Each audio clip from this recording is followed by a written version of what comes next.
오늘 말씀의 제목은 날마다 새롭게 하소서.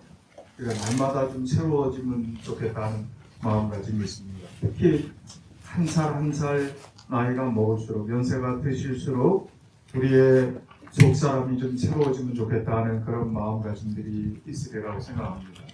여러분 어르신들이 마음은 여전히 젊으시죠?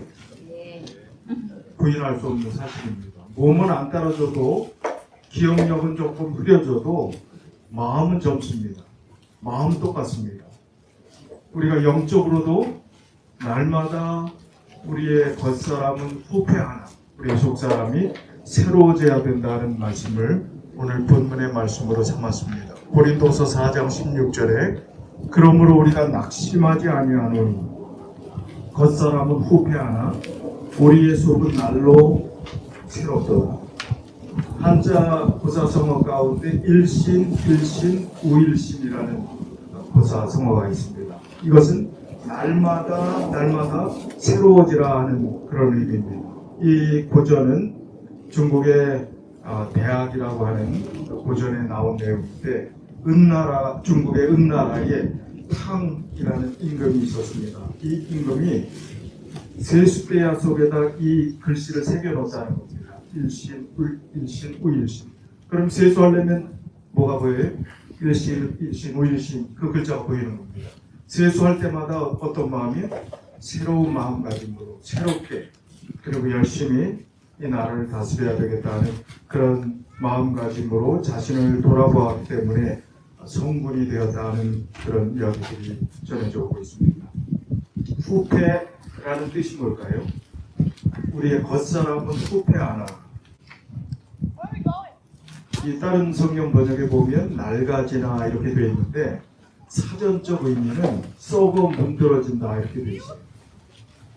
낡아지는 것하고 썩어 문드러지는 것하고 어떤 게 더 쓴 표현입니까?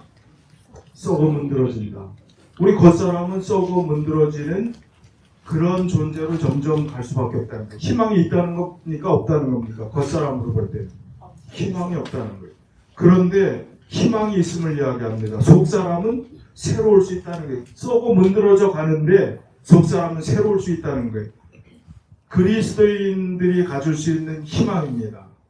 이 세상 사람들은 마음 젊고 뭐 어떻게 하고 젊어지려고 애쓰고 건강해지려고 애쓰고 노인 사업을 이제 하면은 돈 법니다. 제가 그런 얘기를 많이 하거든요. 그리고 땅을 살려면 이제 알래스카에 땅을 사라. 기후 온난화 때문에 그쪽으로 최고의 보루는 거기다. 예, 그런 이야기를 하고 사업을 하려면 노인 대상의 사업을 해라. 그러면 성공할 것이다. 이제 그런 이야기를 하는데 그건 제 얘기가 아니라 미래학자들이 지적하는 바이기도 합니다. 우리가 겉사람은 후패하나 우리 속사람이 날로 새롭다 하는 그 의미는 바로 그 전 성경절에 근거한 소망이 근거가 있기 때문에 우리가 속사람이 날로 새로울 수 있다는 것입니다. 그 바로 고린도후서 4장 16절이 오늘 본문 말씀이면 14절의 그 근거 때문에 우리가 날로 새로울 수 있다는 말씀을 주신 것입니다. 고린도서 4장 14절엔 이런 말씀이 있습니다. 주 예수를 다시 살리시니가 예수와 함께 우리도 다시 살리사 너희와 함께 그 앞에 서게 하실 줄을 아노니. 부활의 소망이 있기 때문에 영생의 소망이 있기 때문에 우리의 겉사람은 썩어 문드러질지라도 속사람은 날로 새로울 수 있다. 소망 가운데서 젊게 살 수 있다. 희망을 가지고 살 수 있다는 그런 의미입니다. 그래서 우리의 속사람의 변화가 가장 필요하고 지금 우리의 시간들은 계속해서 죽음을 향해서 가고 있는데 그러나 우리 속사람이 새롭고 변화되는 것이 지금 시점에서 얼마나 중요한 일인지 모른다 하는 것을 성경은 곳곳에서 말씀하고 있습니다. 갈라디아서 4장 19절에 보면 나의 자녀들아 너희 속에서 그리스도의 형상이 이루기까지 다시 너희를 위하여 해산하는 수고를 하노니. 우리 안에서 무슨 것을 이루라고요? 그리스도의 형상을 이루기까지 최선을 다하라는 것입니다. 예수님을 닮아가라는 것입니다. 예수님께서 하신 말씀 중에 어제 저녁 설교 중에 예수님의 품성은 어떻다고 그랬어요? 나는 온유하고 어떻다고요? 겸손하니 나의 멍에를 메고 내게 배우라 하는 말씀을 어제 했지요. 예수님의 형상을 이루기 위해서 우리 마음속에 온유하고 겸손한 마음가짐을 가지고 살아야 됨을 강조하고 있는 것입니다. 목회봉사 96쪽에 보면 주 예수께서는 우리의 귀감이시다, 모본이시다. 그분에게 자신을 굴복하는 사람들의 전 품성에는 그리스도의 형상이 찍힌 것이 나타날 것이다. 그렇게 할 때 매일같이 심적, 신체적 능력이 새롭게 될 것인데, 이는 참된 신자는 매일 하나님의 아들의 살을 먹고 피를 마시기 때문이다. 예수께서는 요한복음 6장 63절에 살리는 것은 영이니 육은 무익하니라. 내가 너희에게 이른 말이 영이요 생명이라고 말씀하신다. 그리스도의 형상이 우리 안에 있으면 우리는 육, 그 다음에 심, 마음, 겉으로나 속으로나 새롭게 될 것이다. 참된 그리스도인들이라면 그런 경험을 해야 된다. 예수 그리스도의 정신은 온유하고 겸손한 마음인데, 그런 마음을 가지고 살 때 우리는 새로움을 날마다 경험할 수 있고, 희망 가운데 결국 죽어 없어질 인생이 다가 아닌, 그게 끝이 아닌, 하나님 안에서 이 세상은 잠시 잠깐 나그네처럼 거쳐가는 인생이고 영원한 나라가 우리에게 주어진다는 사실 때문에 힘차게 살아갈 수 있다는 것입니다. 그렇다면 속사람이 바뀌게 된다면 우리의 겉사람도 변화가 될 수 있는 은혜를 허락해 주셨습니다. 야고보서 1장 22절에 너희는 도를 행하는 자가 되고 듣기만 하여 자신을 속이는 자가 되지 말라. 마음 먹기만 하면 되는 게 아니라는 것입니다. 겉사람을 우리가 행동으로 실천하고 순종하고 그런 일들이 이루어질 때 그것은 우리가 그리스도인다운 삶을 살 수 있다라고 할 수 있고, 이중적인 삶이 아니라 말씀 그대로 순종하며 살아가는 삶이 될 수 있다는 것입니다. 하나님의 말씀을 행하지 않으면 자신을 속이는 자가 된다 하는 말씀을 하셨습니다.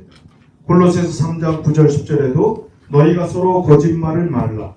옛사람과 그 행위를 벗어버리고 새 사람을 입었으니 이는 자기를 창조하신 자의 형상을 조차 지시게까지 새롭게 하심을 받는 자입니다.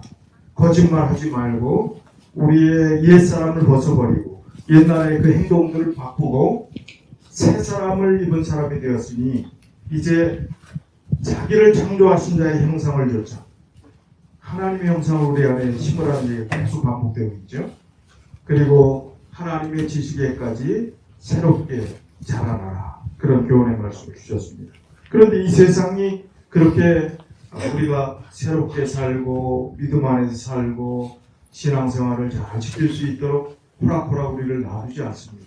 여러 환경들이, 상황들이 그렇게 우리를 믿음 안에서 살게 하는 좋은 환경이 아닙니다.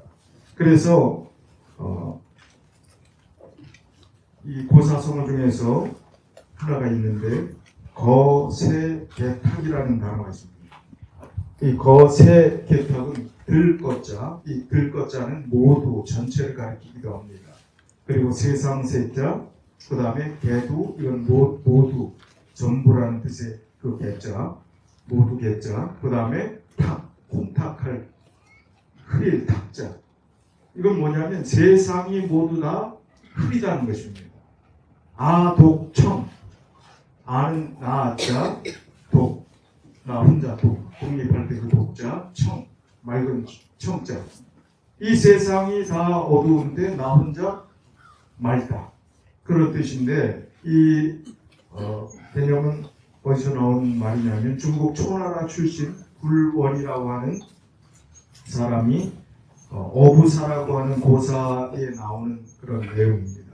이 굴원이 모함을 받아서 벼슬에서 쫓겨나서 이제 낙향해서 강가를 거닐고 있는 초췌한 모습으로 길을 읊고 있었는데 그 동네 낚시하던 그 영감님이 이제 그 사람을 알아보고 이렇게 물었다고 합니다. 어떻게 해서 그 꼴이 됐느냐 그렇게 물었더니 굴원이 하는 말이 거세개탁, 세상이 다 흐리다. 온 세상이 흐려 있는데 나만 홀로 맑기 때문에 그렇게 됐습니다. 무사람이 다 취해 있는데 나만 홀로 깨어 있었기 때문에 그래서 쫓겨났습니다. 그래서 거세, 개탑, 아독청, 중인, 개취, 아독성, 시이, 견방. 이게 이 세상이 다 혼탁한데 나 혼자 맑고 바르게 살았더니 결국은 쫓겨났다. 그런 의미의 고사를 남긴 것이 정해지고 있습니다. 한국에서 대학 교수들이 매년 그 해를 평가하면서 사자성어를 한 번씩 발표를 합니다. 12월 달에. 그러면 이것도 몇 해 전에 2021년에 발표된 그 한 해를 돌아보는 대한민국의 표현된 그 표현이 거세개탑이라는 겁니다. 세상이 어지럽다는 그때 코비드도 있었지요. 정치적으로 어렵지요. 그런 상황 가운데서 있었던 말인데 오늘 우리가 우리에게 이 말씀을 적용한다면 이 세상이 그리스도인들이 살기 호락호락하지 않은 세상이라는 겁니다. 믿음을 지키기 어려운 세상이라는 것입니다. 그러나 이 구론이 혼자 바르고 정직하게 살기 위해서 최선을 다했을 때 돌아오는 것은 그 관직에서 쫓겨나고 어려움을 당했지만 그러나 구론의 이 이야기는 오늘날까지 남아있는 것입니다. 왜냐하면 그것이 바른 길이고 그리고 우리가 추구해야 될 가치이기 때문에 이 말씀이 남아있는 것입니다. 그래서 우리의 삶 가운데 그런 믿음의 삶이 필요한 것을 여기서 강조하고 있습니다. 우리를 변화시킬 수 있는 것, 우리를 새롭게 할 수 있는 유일한 것은 십자가만이 가능한 것입니다. 골로새서 2장 6절 7절에 그러므로 너희가 그리스도 예수를 주로 받았으니 그 안에서 행하되 그 안에 뿌리를 박으며 세움을 입어 교훈을 받은 대로 믿음에 굳게 서서 감사함을 넘치게 하라. 쉬운 성경 번역에는 이렇게 되어 있습니다. 그리스도 예수를 주님으로 믿었으니 그분 안에서 계속 살아가십시오. 그분 안에 깊이 뿌리를 내리고 그 위에 여러분의 삶을 계획하시기를 바랍니다. 가르침을 받은 대로 믿음에 굳게 서서 늘 감사한 생활을 하십시오. 그렇게 되어 있습니다. 그리고 고린도후서 10장 3절 6절에 있는 말씀을 쉬운 번역으로 읽어드리겠습니다. 우리가 이 세상을 살기는 하지만 세상이 싸우는 것과 같은 싸움은 하지 않습니다. 우리의 무기는 세상의 무기가 아니라 강한 요새도 파괴하는 하나님의 능력입니다. 우리는 모든 이론들을 파괴하고 하나님을 아는 지식에 대항하는 온갖 교만한 생각들을 물리쳐 모든 생각을 사로잡아 그리스도께 복종시킵니다. 우리는 복종하지 않는 모든 행위들을 벌할 준비가 되어 있습니다. 그때가 되면 여러분은 온전히 순종하게 될 것입니다. 우리가 믿음 안에서 새로워지기 위해서는 십자가만이 우리를 변화시킬 수 있고 예수 그리스도 안에 깊이 뿌리를 내릴 때 우리가 변화될 수 있음을 그리고 새로움을 경험할 수 있음을 성경은 강조하고 있습니다. 우리의 믿음의 표준을 항상 높여야 된다고 그랬죠? 표준 자체가 낮아지면 안 됩니다. 믿음의 표준은 항상 높아야 되는데 제가 오늘 아침 기도력을 읽으면서 성경은 표준은 높이되 사람들에 대해서는 끝까지 참고 기회를 주시는 하나님의 은혜가 있구나 그런 생각을 했습니다. 그래서 제가 이현애신의 두 코테이션을 비교해 드리겠습니다. 서로 상반되는 이야기 같지만 우리가 중용을 거기서 해답을 얻고 표준은 높이되 우리 그리스도인들의 삶을 우리가 정죄하지 말고 그리고 기회를 주시고 기다리는 한 영혼이라도 잃지 않고자 하는 주님의 사랑이 담겨져 있음을 이 말씀을 통해서 좀 들으면 좋겠습니다. 자, 표준을 높이는 글을 읽겠습니다. 교회정원 5권 172쪽입니다. 마음이 새로워지지 않고 생애가 개혁되지 않은 교인들의 교회 가담은 교회가 약해지는 근원이다. 이 사실이 흔히 무시된다. 어떤 목사들과 교회들은 교인들이 증가되는 것을 너무도 바라기 때문에 비그리스도인적 습관과 행실을 죄라고 부르는 성실한 증언을 하지 않는다. 진리를 받아들이는 자들은 그들이 이름으로는 그리스도인이라고 불리고 있으면서 행동으로는 세상 사람이 되는 것은 안전하지 않다는 사실에 대하여 가르침을 받지 않는다. 지금까지 그들은 사단의 백성이었지만 지금부터는 그리스도의 백성이 되어야 한다. 생애는 그들의 주인이 바뀐 것을 증거해야 한다. 일반 대중의 견해는 그리스도 교회의 공헌에 호감을 갖는다. 경건의 모양을 옷 입고 교회의 명부에 이름을 등록하는 데는 극기나 자아 희생이 별반 요구되지 않는다. 그러므로 많은 사람들은 먼저 그리스도와 연합하는 일 없이 교회에 소속된다. 이런 점에서 사단은 승리한다. 이런 회심자들은 사단의 가장 효과적인 도구이다.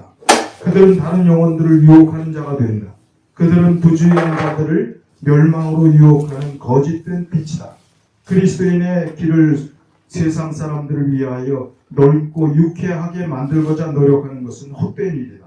하나님께서는 거칠고 좁은 길을 평탄하게 하시거나 넓히지 않으셨다. 우리가 생명에 들어가려면 예수님과 그분의 제자들이 걸어가신 것과 동일한 길, 겸손과 특기와 희생의 길을 따라야 한다. 자, 이 말씀 들으니까 어떻습니까? 자신 있습니까? 이 말씀에 나는 해당 사항이 없다. 나는 그 문제는 아무 걱정이 없다. 그런 생각이 좀 드십니까? 아무도 여기서 이 수준에 맞게 그 하나님의 말씀의 원칙대로 살 자신 있는 사람이 아마 하나도 없을 겁니다. 표준은 이렇습니다. 우리가 이 일을 위해서 부단히 노력하고 변화되기 위해서 최선을 다해야 합니다. 그런데 오늘 아침 기도력 중에 한 부분 읽어드리면 오늘 아침 기도력의 제목이 모두에게 주어진 기회예요. 그리고 이 몇 사람의 이야기들을 하면서 이제 마지막 부분에 이렇게 결론을 짓습니다. 합당치 않은 사람이 교인 중에 포함되어 있다고 해서 세상이 기독교의 진리를 의심할 권리가 있는 것은 아니며 또 이 불성실한 형제들 때문에 교인들이 실망해서도 안 된다. 초기 교회는 어떠했는가? 아나니아와 삽비라가 제자 무리에 속해 있었다. 마술사 시몬이 침례를 받았다. 가룟 유다도 사도 중 하나로 여겨졌다. 구주께서는 한 영혼도 잃고 싶어 하지 않으신다.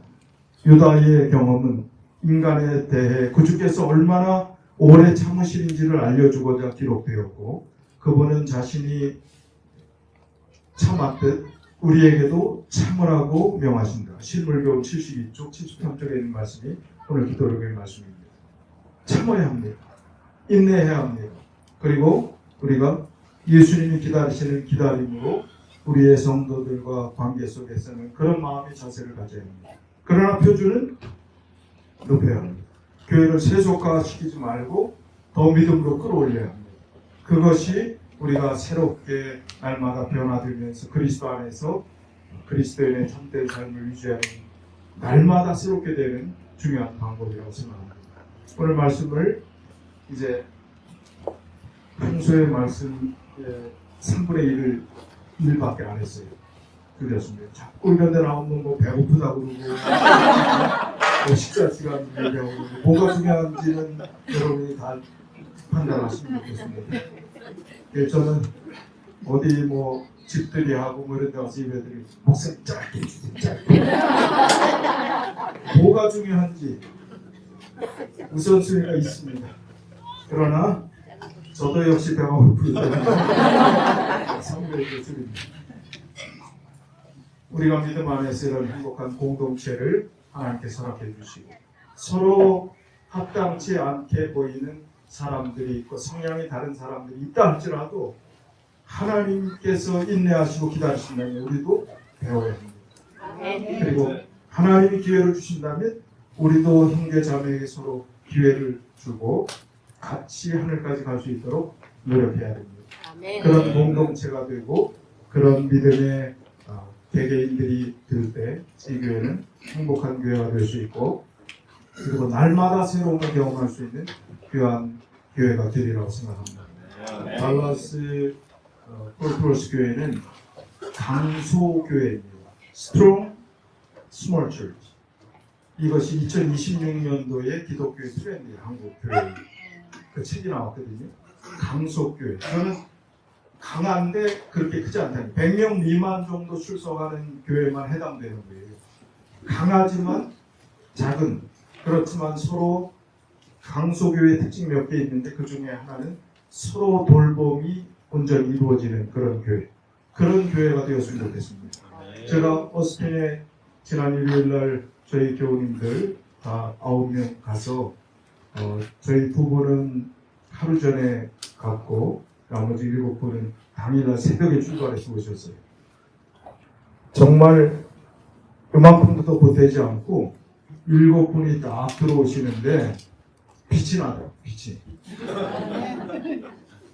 젊은 피가 왔다라고 다들 느끼시는 것 같아요. 다른 분들 거의 연세가 많은 분들이신데 연세 많은 분들이 봉사하시는 게 참 귀한 일입니다. 그런데 이 젊은 분들이 일요일날 자기 취미 뭐 다 있지만 그렇게 딱 들어온 거 보고 어제 전화를 받았어요. 그 전체 책임하시는 목사님이 그 교회 뭐 칭찬을 뭐 얼마나 길게 하는지 진짜 그렇습니까? 안 그렇습니까? 저에게 그렇습니다. 강소교회가 되어서 숫자가 중요한 것이 아니라 정말 스트롱한 하나님의 말씀에 굳게 있어서 날마다 새로움을 경험하고 이 교회에 들어섰을 때 행복을 느낄 수 있는 그런 교회로 우리가 만들어 갔으면 좋겠습니다. 그런 교회가 되기 위해서 같이 성령 하나님의 인도하심 속에 굴복하고 순종하고 믿음의 표준을 높이고 우리가 희생하더라도 또 때로는 손해를 보더라도 그 믿음의 길을 최선을 다해서 지켜나가는 우리 모두가 되시기를 간절히 바랍니다.